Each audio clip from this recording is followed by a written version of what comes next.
ஆண்களுக்கு ரிலேட்டட் காம்ப்ளிகேஷன்ஸும் உண்டு.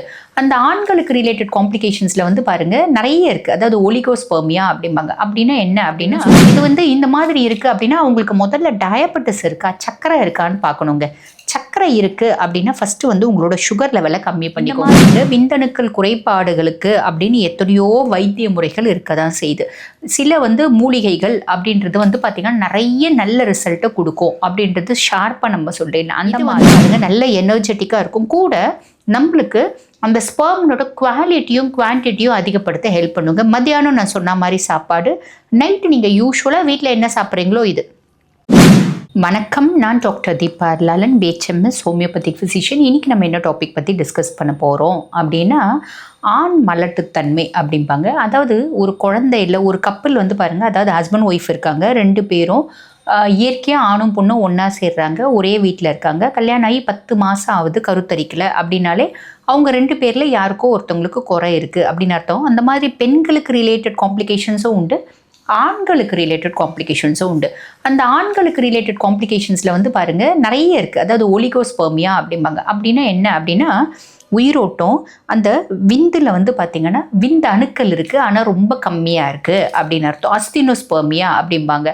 விந்தணுக்கள் இருக்குது, பெருசாக வந்து அது வந்து ஓட மாட்டேங்குது, அதனோட மொட்டிலிட்டி கம்மியாக இருக்குது. டெரட்டோஸ்பெர்மியா, விந்தணுக்கள் இருக்குது, நோய்வாய்ப்பட்டிருக்கு.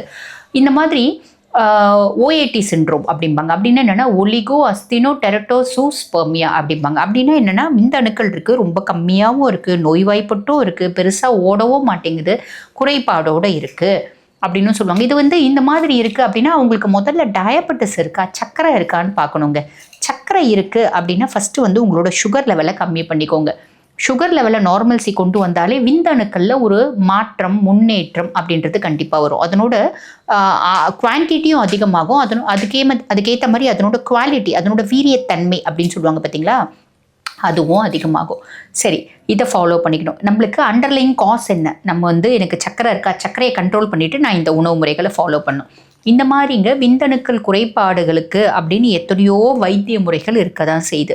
சில வந்து மூலிகைகள் அப்படின்றது வந்து பார்த்திங்கன்னா நிறைய நல்ல ரிசல்ட்டை கொடுக்கும் அப்படின்றது ஷார்ப்பாக நம்ம சொல்கிறேன். அந்த மாதிரி பூனைக்காளி, அதுக்கப்புறம் வந்து பாருங்கள் அஸ்வகந்தா, நெல்லிக்காய், இதெல்லாமே வந்து பார்த்திங்கன்னா நல்ல ஒரு ரிசல்ட்டை கொடுக்கும் அப்படின்னு சொல்லுவாங்க. ஓகேங்களா? ஓரிதழ் தாமரை, இந்த மாதிரி எத்தனையோ மெடிகேஷன்ஸ் இருக்குது. பட் பியாண்ட் தட் உணவு முறைகளும் கண்டிப்பாக நம்ம மாற்றோம் அப்படின்றது ஏற்படுத்துகிறோம். உணவு முறைகளை இவங்க வந்து பாருங்கள் ரொம்ப சூடான வஸ்துக்களை கம்மி பண்ணும். சூடான வஸ்துக்கள் அப்படின் போது கத்திரிக்காய், கருவாடு, கோழிக்கறி, மீன் அவாய்ட் பண்ணும். மீன் சாப்பிட்றாங்க அப்படின்னா தண்ணி நிறைய குடிச்சிக்கணும், சரிங்களா? அதுக்கப்புறம் வந்து பாருங்கள் இந்த நான்வெஜ்ஜில் என்ன சாப்பிடலாம் அப்படின்னா, இப்போ போர்க் எடுக்கிறாங்க அப்படின்னா எடுக்கலாம். அதே மாதிரி ஃபிஷ்ஷும் வந்து சாப்பிடுங்க, தண்ணி நிறைய குடிச்சிக்கோங்க, எக்ஸஸ் பாடி இல்லாமல் பார்த்துக்கோங்க. இந்த சிப்பி அப்படின்னு சொல்லுவாங்க, ஆயிஸ்டர்ஸ் அப்படின்னு சொல்லுவாங்க. இந்த ஆயிஸ்டர்ஸ் வந்து பார்த்திங்கன்னாங்க நம்மளுக்கு அதில் ஜிங்க் ரொம்ப ஜாஸ்தி. இது டெஸ்டோஸ்டிரான், ஆண்களுக்கான ஹார்மோன். ஆண்களுக்கு ஆண்மைத்தன்மை நல்லா இருக்கணும் அப்படின்னா டெஸ்டோஸ்டிரான் ஹார்மோன் நல்லா செக்ரேட் ஆகணும். அந்த டெஸ்டோஸ்டிரான் உற்பத்தியை அதிகப்படுத்தக்கூடிய கெப்பாசிட்டி எதுக்கு இருக்குது அப்படின்னா இந்த ஆயிஸ்டர் சிப்பிக்கு இருக்குது.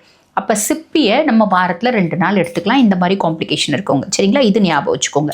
அதே மாதிரி பாருங்கள் நிறைய கீரைகள், முக்கியமாக வந்து பாருங்கள் இந்த ஸ்பினாச், பசலைக்கீரை அப்படின்னு சொல்கிறாங்க பார்த்தீங்களா.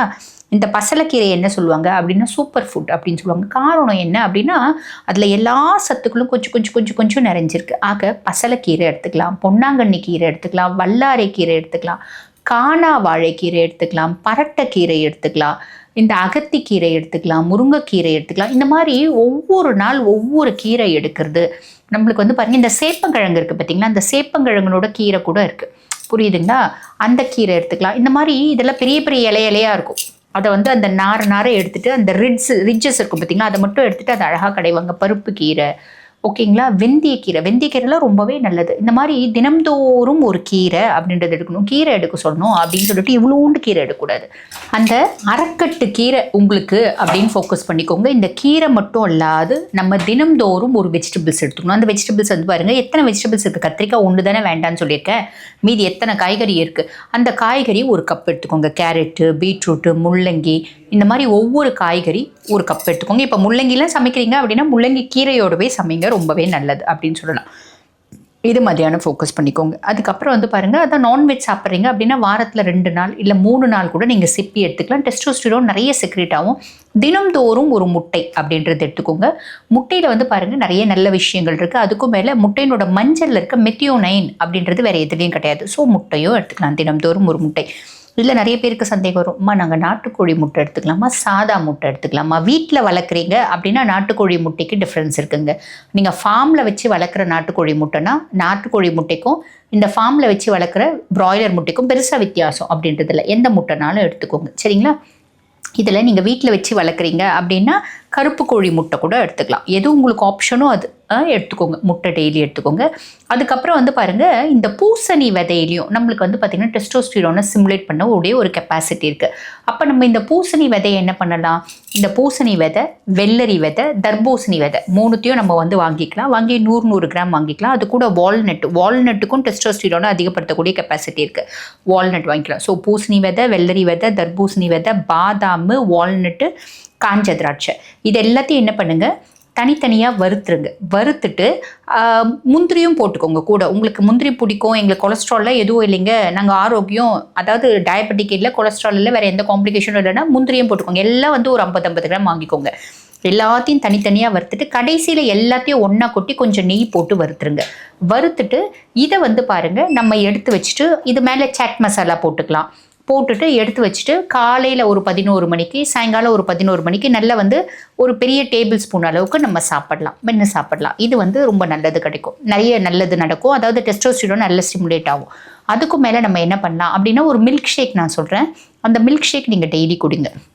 அது என்ன அப்படின்னா, நம்ம வந்து பாருங்கள், 1 டீஸ்பூன் பூசணி விதை எடுத்துக்கணும், 1 டீஸ்பூன் சியா சீட்ஸ், 1 டீஸ்பூன் வந்து பார்த்திங்கன்னா வெள்ளரி விதை, 1 டீஸ்பூன் தர்பூசணி விதை, ஓகேங்களா? இது 4 எடுத்துக்கிறீங்க. ஒரு 20 காஞ்ச திராட்சை, 2 பேரிச்சம்பழம், 1 வால்நட், ஒரு 8 பாதாம் பருப்பு. இது எல்லாத்தையும் தண்ணியில் ஊற வச்சுடுங்க. கூட ஒரு சின்ன புளியங்கொட்டை அளவுக்கு முருங்கை பிசன், ஒரு சின்ன புளியங்கொட்டை அளவுக்கு பாதாம் பிசன், இது எல்லாத்தையும் ஊற வச்சுட்டு ஒரு 3 மணி நேரம் விட்டுருங்க. நல்லா ஊறிடும். காலையில் எந்திரிச்சோடனே ஊற வச்சுடுங்க.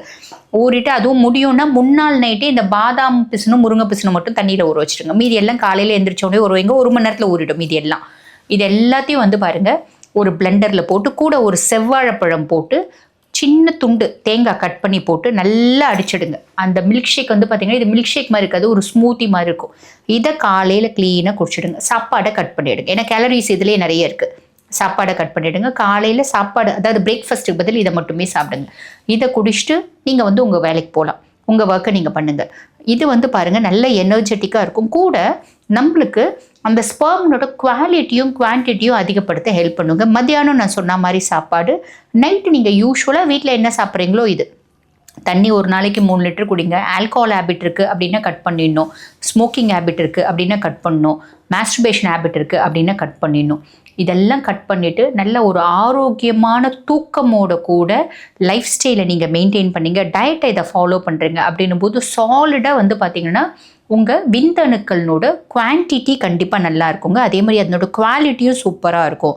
நம்மளுக்கு இந்த மாதிரி நிறைய சார்ட் ஆஃப் காம்ப்ளிகேஷன்ஸ் அப்படின்றது காணாமையே போயிடும். ஆக இந்த பதிவு உங்களுக்கு பயனுள்ளதாக இருக்கும்னு நினைக்கிறேன். இதே மாதிரி இன்னொரு பதிவுன்னு உங்களை சந்திக்கிறேன். தேங்க்யூ.